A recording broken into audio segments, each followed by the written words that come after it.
एक कॉन्ट्रैक्ट में बंधे दो दिलों की कहानी माई कॉन्ट्रैक्ट वाइफ, सिर्फ प्रतिलिपि FM पर। मेवाड़ भी यहाँ पर पड़ी एक चेयर पर चुपचाप बैठे हुए थे। फोन रखने के बाद वसुंधरा वापस लौटकर आरव के सामने खड़ी हो गई। फिर उसने आरव के पापा की तरफ देखते हुए कहा, आपके बेटे ने इतना बड़ा काम किया है, वो तो घर की नीलामी रोकने के लिए 1000 करोड़ भी देने को तैयार था। तो आप इससे पूछेंगे नहीं कि आखिर वो इतने पैसे कहां से लेकर आया है? माँ, भैया वो पैसे कहीं से भी लाए हों और चुप रहो तुम। सारा अपनी पूरी बात कह पाती उससे पहले ही वसुंधरा ने उसे आंख दिखाते हुए चुप करवा दिया। जब बड़े बात कर रहे हो तो तुम्हें बीच में बोलने की जरूरत नहीं है। मैं बताती हूँ ये पैसे कहां से लेकर आया है। वसुंधरा ने आरव को घूरते हुए कहा, ये पैसे लेने के लिए जयपुर अपने दादाजी के पास गया था और उन्हें अपनी शादी का झूठा कागज दिखाकर पैसे लेकर आया है। ये बात सुनकर आरव के डैड अजय सिंह मेवाड़ अपनी आंखें बड़ी करके अवाक नजरों से आरव की ओर देखने लगे। वो ज्यादातर शांत ही रहते थे, लेकिन इस बात ने उन्हें झकझोर कर रख दिया था। आखिर आरव बिना उन्हें बताए शादी कैसे कर सकता है? ऊपर से वसुंधरा झूठी शादी की बात कर रही थी। भरत अंकल और आरव दंग होकर एक दूसरे की ओर देखने लगे। मैंने दादाजी के कहने पर शादी की है, उन्होंने खुद मुझसे कहा था। आरव ने अपनी तरफ से सफाई देते हुए कहा, अच्छा, तो क्या दादाजी ने झूठी शादी करने के लिए कहा था? वसुंधरा ने आरव को घूरते हुए कहा, मैंने झूठी शादी नहीं की है। आरव ने फुल कॉन्फिडेंस में जवाब दिया और फिर वो एक नजर भरत अंकल की ओर देखने लगा।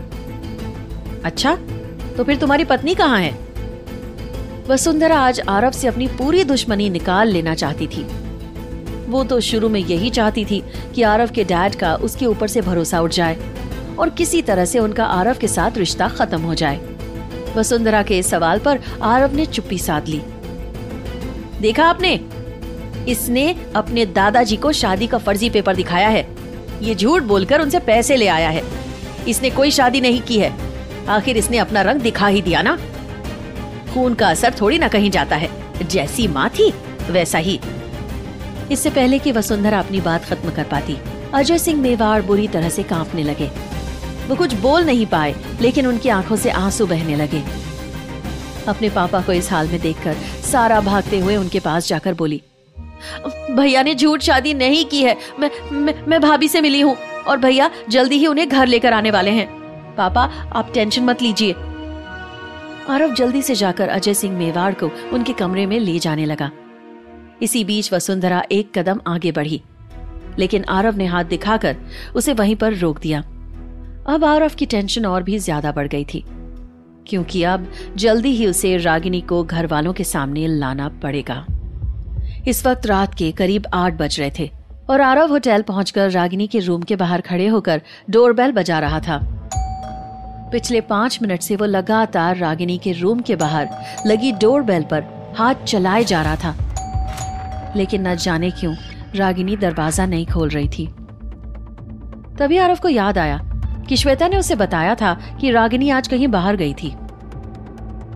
उसने रागिनी को कॉल लगाने के लिए अपना मोबाइल बाहर निकाला तो देखा कि उसमें श्वेता का मैसेज पड़ा हुआ था, रागिनी मैडम होटल वापस आ गई हैं। ये मैसेज देखकर आरव झुंझला उठा। पागल है क्या ये लड़की? कहीं दोबारा तो गायब नहीं हो गई? इसे ये सब खेल लगता है क्या? बाहर सारी मीडिया की नजर इस वक्त मेरी शादी पर टिकी हुई है और ये बिना किसी को इन्फॉर्म किए बाहर घूम रही है। आरव ने गुस्से से दांत पीसते हुए मन ही मन कहा, रागिनी, रागिनी। आरव ने दरवाजे पर हाथ से पीटते हुए चिल्लाना शुरू किया। अभी उसने 2-3 बार जोर जोर से दरवाजा पीटते हुए रागिनी का नाम बुलाया ही था कि उसे दरवाजा खुलने की आवाज सुनाई दी। कुछ ही सेकंड में दरवाजा खुला और रागिनी लड़खड़ाते कदमों से आरव की ओर बढ़ने लगी। आरव उसकी ये हालत देखकर दंग रह गया। उसने जल्दी से आगे बढ़कर रागिनी को संभाला। आखिर क्या हुआ था रागिनी को और आरव कैसे ले जाकर वालों के सामने? के लिए सुनते रहिए अगला एपिसोड, सिर्फ और सिर्फ प्रतिलिपि।